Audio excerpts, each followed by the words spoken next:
নমস্কার বন্ধুরা, মিতার রোজকার রান্নায় আপনাদেরকে স্বাগত। আজকে সবসময় শুধু ভাত খেতে তো ভালো লাগে না, কখনো আমরা চিকেন বিরিয়ানি, মটন বিরিয়ানি তৈরি করে খেয়ে থাকি। যদি মাংস বা চিকেন, মটন হোক বা চিকেন হোক বাড়িতে নেই, ডিম আছে যদিও, আমরা বিরিয়ানি করে খেয়ে থাকি। আমি আজকে ওই ডিমের বিরিয়ানি করে দেখাবো। তার জন্যে দেখুন 3টে আলু নিয়েছি। এটা খোসা ছাড়িয়ে দিয়ে কাঁচা আলু, এটা সেদ্ধ করিনি, এটাকে তেলেতে ভাজবো। 3টে ডিম রেখেছি, আর এইটা পেঁয়াজটাকে ভাজবো পুরো লাল লাল করে, ভাজা পেঁয়াজ করব। আর এইটা হচ্ছে পেঁয়াজ কুচি করে পুরো মিহি করে কুচি করে রেখেছি। আর গ্রাইন্ডারের জারেতে রসুন আর আদা বাটা 1 চামচ, 2 চামচের মতন দিয়েছি। আর এইটা হচ্ছে বিরিয়ানি মশলা, দইতে সব মিশেছে। হলুদ গুঁড়ো, লঙ্কা গুঁড়ো, জিরে গুঁড়ো, ধনে গুঁড়ো, সবকে দিয়ে বিরিয়ানি মশলা দিয়ে এটাকে একটা পেস্ট করে রেখেছি। আর ভাতটা আমি বসিয়ে দিয়েছি, গোটা গরম মশলা ভাতেতে দিয়ে প্রথমে তো ভাতটাই করতে হবে, আর ভাতটাকে 80% সেদ্ধ করে দিতে হবে। আর এই মশলাটাকে গুলিয়ে আমি রেখেছি, তারপরে আমি করার সময় দেখাবো। আমরা বিরিয়ানির রান্নাটা শুরু করছি। তেল গরম হয়ে গেছে। এবারে এই যে পেঁয়াজটা রেখেছিলাম, এই পেঁয়াজটাকে প্রথমে লাল করে ভেজে নেব।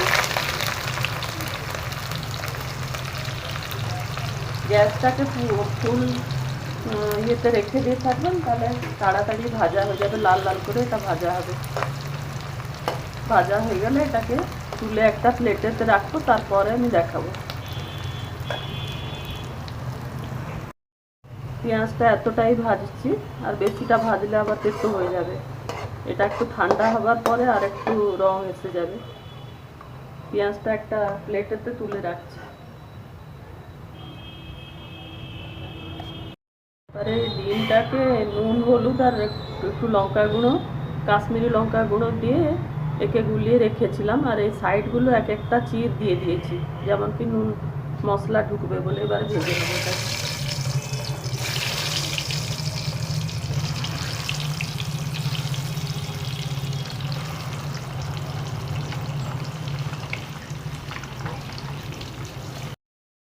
ডিমটা এতটাই ভাজবো, লাল লাল হয়ে গেছে দেখুন। এবারে ডিমটাকেও তুলে রেখে দিচ্ছি।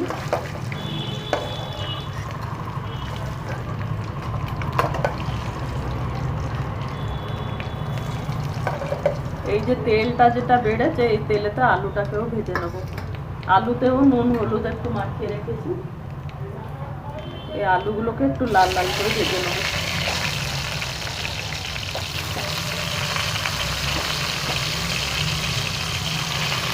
আলু ভাজা হয়ে গেল, এবারে আলুকেও তুলে রেখে দিচ্ছি।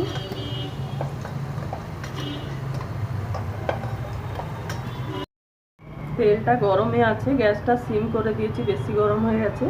এবারে এতে একটু জয়িত্রী আর ছোট এলাচ আর ডালচিনি দিলাম।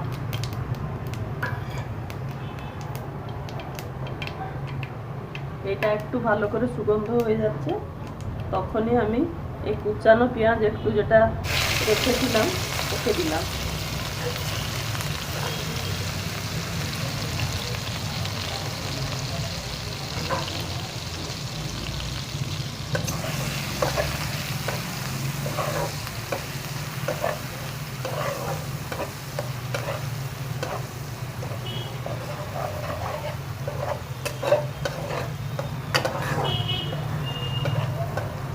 পেঁয়াজটা ভাজা হয়ে গেছে, এবারে আদা রসুনের যে পেস্টটা রেখেছিলাম ওকে দিচ্ছি। পেঁয়াজের সাথে ভাজা হয়ে যাবে ভালো করে। এটা তো ভাজা হয়ে গেছে, মিহি করে কুচানো হয়েছে, তাই ভাজা হয়ে গেল। এবারে আদা রসুনের পেস্টটা দিলাম।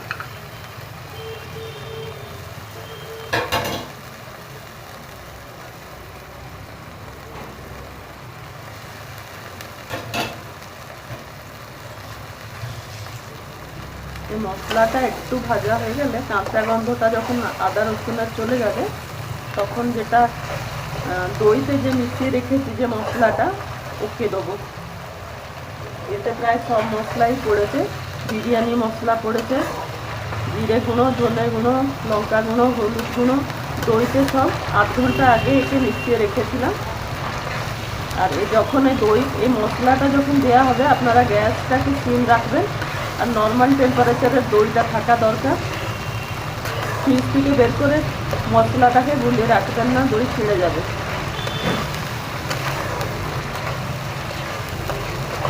এর গন্ধ প্রায় চলে গেছে। আমি এবারে এই যেটা মিশিয়ে রেখেছি মশলাটা, এই মশলাটাকেই মিশিয়ে, এতে গরম মশলাও দিয়েছি, আর কোনো মশলা দেবার নেই। একে ভালো করে কষবো, আর তার সাথে আলুটাও দেবো, যে ভাজা আলুটা আমি করে রেখেছি। এই আলুগুলো এর সাথে দিয়ে দিচ্ছি, আলুটাকে ভালো করে কষে নেবো মশলার সাথে, আর একটু জল দিয়ে ঢাকা দিয়ে দেবো, যেটা কি আলুটা একটু সেদ্ধ হবে, তারপরে আমি দেখাবো। আলুটাকে একটু ভালো করে কষে নিচ্ছি। এবারে মশলাটা একটু আছে, আর ডিম আর আলুটা তুলে দিলাম একটা প্লেটে। এবারে ভাতটাকে মিশিয়ে দিচ্ছি।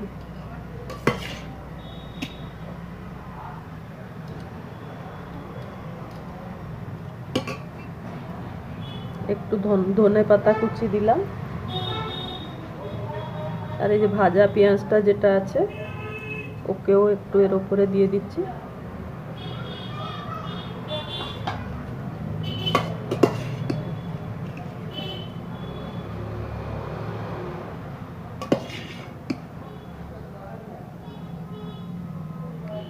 এই দারচিনিটাকে ফেলে দিই, এটা দাঁতে লাগে।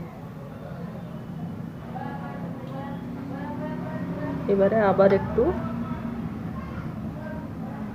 এটা দিয়ে দিলাম পেঁয়াজ,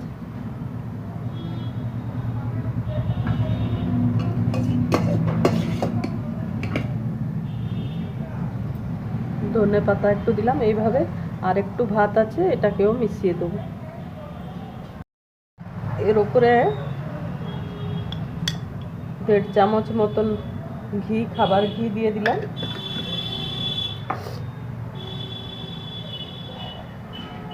দিয়ে এই যে আলু একটা আর ডিম একে ভাতের উপরে রেখে দিচ্ছি।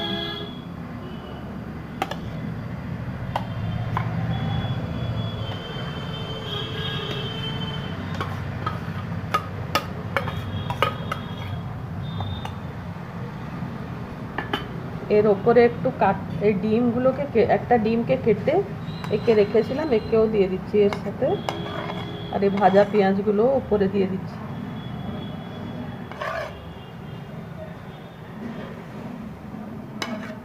খাবার আগে একে একটু মিশিয়ে দিয়ে খেতে হবে।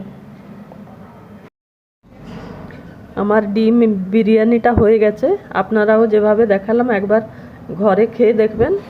আর যদি আপনাদের কাছে রোজ ওয়াটার কি কিছু যদি থাকে এর ওপরে দেবেন, আমার কাছে ছিল না। ঘরোয়া উপায়তে এই রকমের করলেও খাওয়া যায়, কিছু খারাপ লাগে না। আর একবার খেয়ে দেখবেন, ভালো লাগলে আমার চ্যানেলটাকে লাইক শেয়ার সাবস্ক্রাইব করবেন। ধন্যবাদ।